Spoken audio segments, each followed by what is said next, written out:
예, 김 박사님. 이 6개 챕터 얘기를 듣다 보니 부산이 가지고 있는 경험의 결이라고 하는 것들이 기대했던 것도 있고 또 색다르게 저희가 다시 봐야 되는 그런 면모들도 있는 것 같습니다. 조금 부산이 가지고 있는 새로운 경험 조금 정리를 해주시면 어떻게 할 수 있을까요? 그래서 이제 경험을 어떤 각도로 우리가 정리를 할 건가가 많은 고민을 했잖아요. 그죠? 그래서 그 중에 가장 우리가 원초적으로 정리할 수 있는 것이 인간의 오감을 중심으로 한번 정리를 해보자. 우리가 그렇게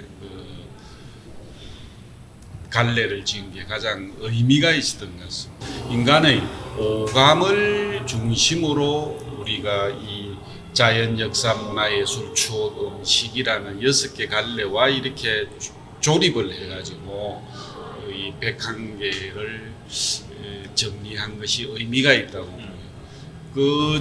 그 인간의 오감에 더해가지고 특히 우리 김수 선생님의 적극적인 이 주장하에서 오감을 넘어서는 어떤 영성적 감각, 우리가 꼭 종교인이 아니더라도 사람의 어떤 영성적 감각을 조금 추가해서 결국은 6개의 분야와 이 오감 플러스 알파의 6개의 감각 이런 것을 우리가 조립을 해가지고 아까 직조라는 얘기를 많이 쓰시던데 그거를 직조해가지고 101개의 장소도 골라내고 그 다음에 글을 이렇게 쓰는 과정에도 그러한 것들이 무의식 중에 이렇게 많이 배어가지고 정리를 했다는데 좀 큰 의미가 있는 것 같습니다. 이 책 전체를 읽어가면서 그 촉각 혹은 그런 6감각을 충족할 수 있는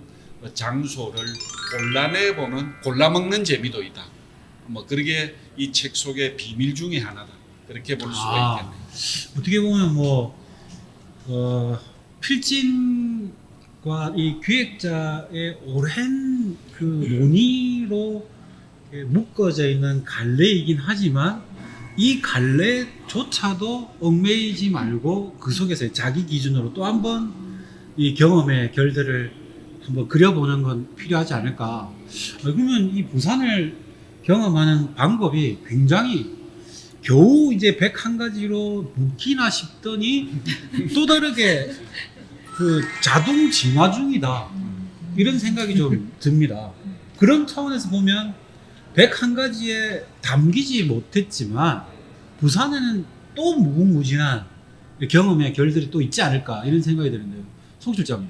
한국의 국경은 이제 북한 정도밖에 생각을 할 수밖에 없는데 부산은 사실은 가장 국경 지역이었거든요. 그래서 저는 이제 여기서 챕터에서 못 담았던 게 부산의 수영에 있는 사족공원입니다. 좌수영이 있었던 곳이고 어떻게 보면 전략적인 가장 최전방의 풍지였는데 부산 사람은 불과 한 이제 100년이 지나면서 그것들을 좀 다 잊을 수밖에 없는데 그런 이야기들을 한번 좀 담아뒀어도 좋았겠다. 좀 아쉽다 생각을 하고 있습니다. 예. 이 작가님은요? 저는 시장 같은 많이 나오긴 했는데 좀 시장이라는 공간이 정말 그 지역 사람들의 어떤 일상이나 생활을 엿볼 수 있는 공간이니까 좀 더 많이 나오면 좋지 않았을까 하는 생각도 들어요. 이 작가님은 말씀을 듣다 보니 그 이야기에 굉장히 흥미가 많으신 것 같아요. 감사합니다. 부산의 이야기가 궁금하시면 이정임 작가님을 찾아주시기 바랍니다. 부산을 사랑할 수밖에 없는 색다르고 매력적인 경험은 무엇인지 이 당돌하고 어려운 질문을 이 교수님께 먼저 던져보겠습니다. 그럼 당돌한 답변으로 네네. 원픽으로 정말 하나만 뽑아라. 정말 외지인이 와서 부산에 가장 매력적인 장소를 데려갔는데 악소리 날 매력적인 경험은 뭐냐? 라고 했을 때 제가 여러 가지가 있지만 101가지가 있지만 제가 추천하고 싶은 것은 오후 5시에 요트를 탑니다. 1시간 투어로 요트가 돌아올 때쯤에 석양이 집니다.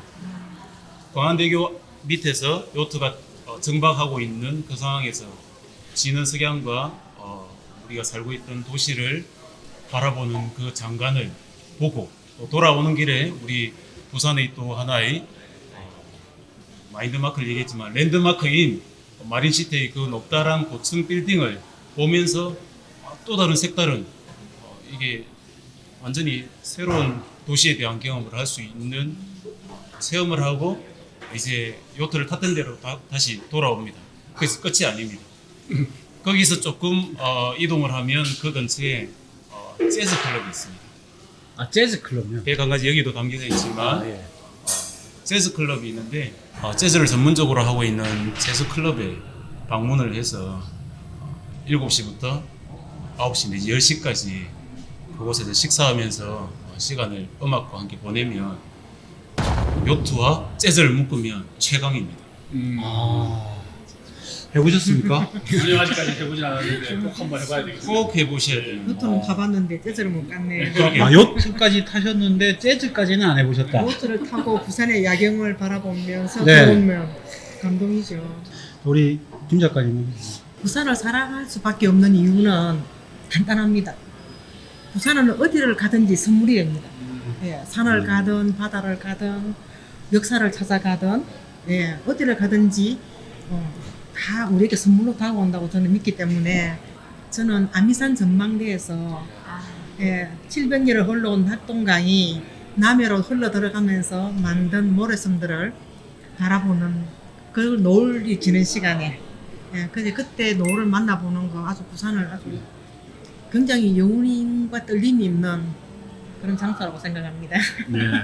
김 작가님은 오늘 시종일관 영혼을 떨어야 된다는 말씀을 하시고 이 교수님이 옆에서 계속 눈물을 흘려야 된다고 얘기하고 계시고 어쨌거나 부산은 낙조가 두 분은 지금 낙조 얘기를 굉장히 하셨어요.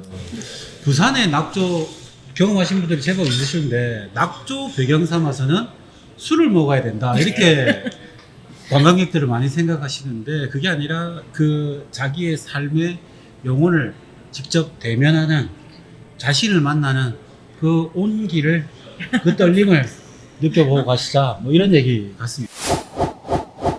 네, 오늘 부산학 포럼 두 번째 편 도시를 읽는 새로운 기준 경험으로 본 부산 경험이 도시 읽기에 어떤 역할과 기능을 하는지에 대한 이야기를 충분히 나눠봤습니다. 마지막으로요, 김 박사님, 경험이 도시 읽기에 갖는 의미를 마지막으로 한번 묵직하게 이야기를 한번 정리해 주시길 부탁드리겠습니다. 마지막에 큰 욕을 들으라고요. 아까 말씀대로 이 경험이란 거는 극히 개인적인 듯 하면서도 사실은 사회적 속성을 양면성을 동시에 띠고 있는 것 같아요. 특히 요즘은 세대 간의 만일의 분화가 되다 보니까 세대 간의 경험은 상당히 단절적인 듯 하면서도 또 이 교집합의 가능성이 있거든요. 제가 볼 적에는 그 교집합의 가능성을 제공하는 것이 장소 경험의 의미거든요.